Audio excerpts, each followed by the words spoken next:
Veamos un poquito de la vida de Lutero para entender esto. Lutero nació en Alemania en 1483.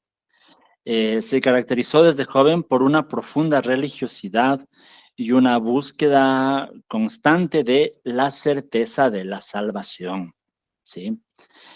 A pesar de llevar una vida disciplinada como monje, a Lutero le atormentaba la idea de la ira de Dios. Esta frase, la ira de Dios, era algo que le atormentaba.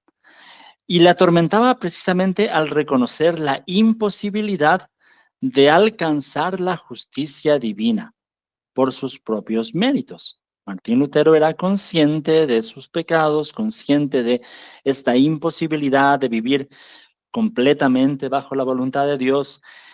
Y al leer en la Biblia frases como la justicia de Dios o la ira de Dios, en Martín Lutero esto le causaba un tormento, le atormentaba, ¿sí? Esta incapacidad de poder alcanzar esa, esa justicia de Dios. Entonces, en medio de toda su angustia y sus crisis espirituales, esto le llevó a un estudio exhaustivo de las Escrituras, especialmente de las cartas de Pablo y en especial de la carta a los romanos, en donde él empieza a descubrir respuestas que fueron transformando su sentido de la salvación del ser humano, ¿sí? Lutero nos cuenta en sus confesiones, tiene un libro también que se llama Confesiones, al igual que Agustín de Hipona, ¿no? Lutero también tiene sus confesiones. Él cuenta que la doctrina de la justificación por la fe fue lo clave para él entender precisamente lo que la Biblia enseña sobre la salvación. Y es algo que como protestantes lo sabemos claramente, que la Biblia nos muestra que la salvación no es algo que se obtiene por las obras humanas, es algo que se obtiene por la gracia de Dios a través de la fe en Jesucristo. Y esta verdad para Martín Lutero fue una liberación. Una liberación. Imagínense ustedes una persona, un alma que estaba atormentada por ganarse la salvación y sentía la frustración de no poder hacerlo por sus propias obras.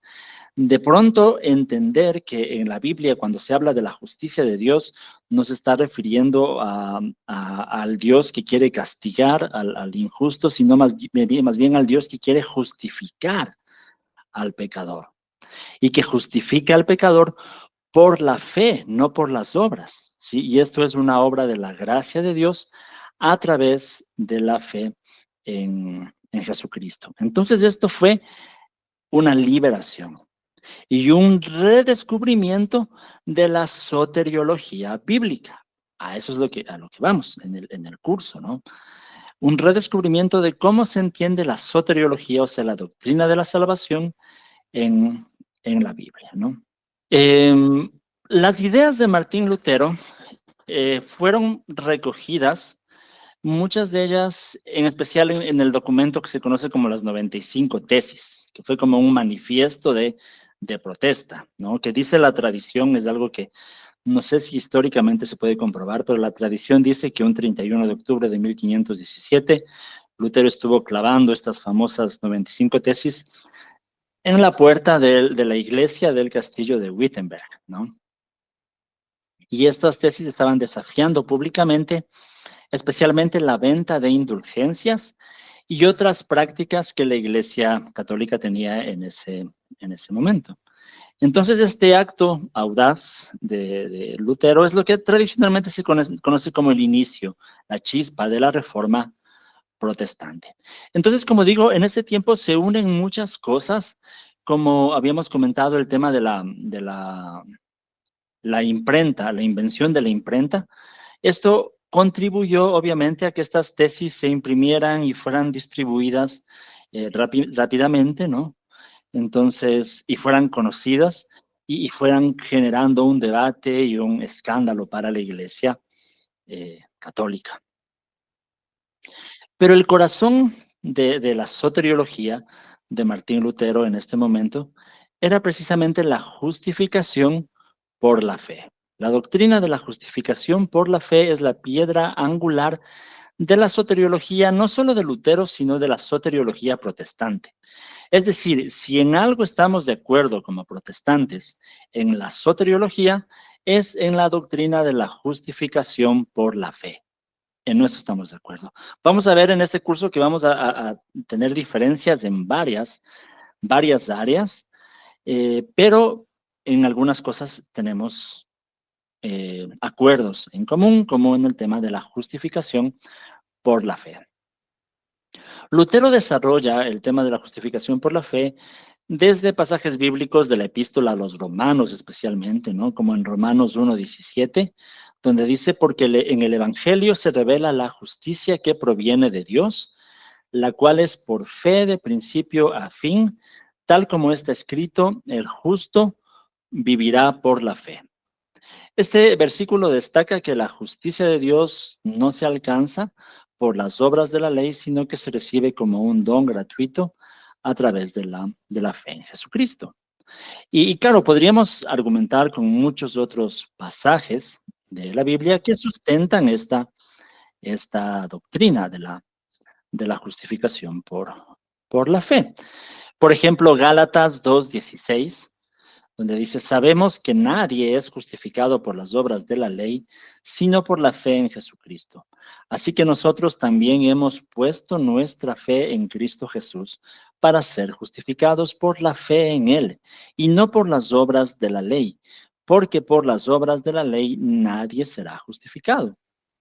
O Romanos 3:28, que dice, concluimos pues que el hombre es justificado por la fe sin las obras de la ley.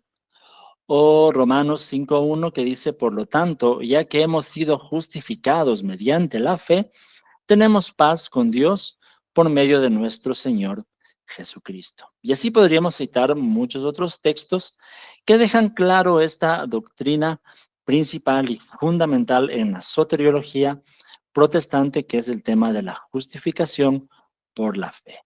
Y después de este se vuelve uno de los pilares de la reforma, que es la sola fe, ¿no? Dentro de los famosos 5 puntos de las 5 solas de la reforma protestante: sola escritura, sola gracia, solo Cristo, solo la gloria de Dios y la sola fe también, ¿no? Entonces, aquí parte el corazón de la soteriología protestante, la justificación por la fe. Y esto, otra cosa importante es que es un don inmerecido, es un regalo de Dios.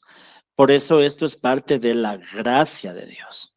Entonces aquí hay otro punto en común en la soteriología protestante, y es que se enfatiza que la salvación es un don gratuito de Dios, ¿sí? No que alguien puede ganarse por méritos propios, como lo expresa Efesios 2:8 y 9, ¿no? Dice, porque por gracia ustedes han sido salvados mediante la fe. Esto no procede de ustedes, sino que es un regalo de Dios, no por obras para que nadie se jacte. Entonces, la gracia es eso, es un favor inmerecido que Dios nos da. O sea, Dios nos salva de nuestros pecados, nos reconcilia con Él por gracia, por amor. Y nosotros no podemos hacer nada para ganarnos esta gracia de Dios. Entonces, ese es otro punto en el que en la soteriología protestante estamos de acuerdo. Como digo, ya vamos a ver varios asuntos que dividen las soteriologías protestantes, pero en estos puntos, en la justificación por la fe y en la gracia, y la gracia como un don inmerecido, en eso estamos de acuerdo, ¿sí? Entonces vemos cómo en la Reforma Protestante surge precisamente el corazón de la soteriología protestante. ¿Sí? La mayor parte de teología que se debatió en la Reforma tenía que ver con la salvación. Entonces ahí surge este corazón de la soteriología protestante. No quiere decir que ahí surge la doctrina, ojo aquí, no quiere decir que ahí recién se inventan la doctrina de la justificación por la fe o de la salvación por gracia. No, no, no. Lo que ahí se hace es se redescubre, se vuelve nuevamente a la escritura, que había sido distorsionada y había sido de alguna forma escondida la escritura del pueblo. Lo que pasa en la Reforma Protestante se vuelve a lo que la Biblia enseña sobre la justificación por la fe y que esto es solamente un regalo de Dios por la gracia de Dios.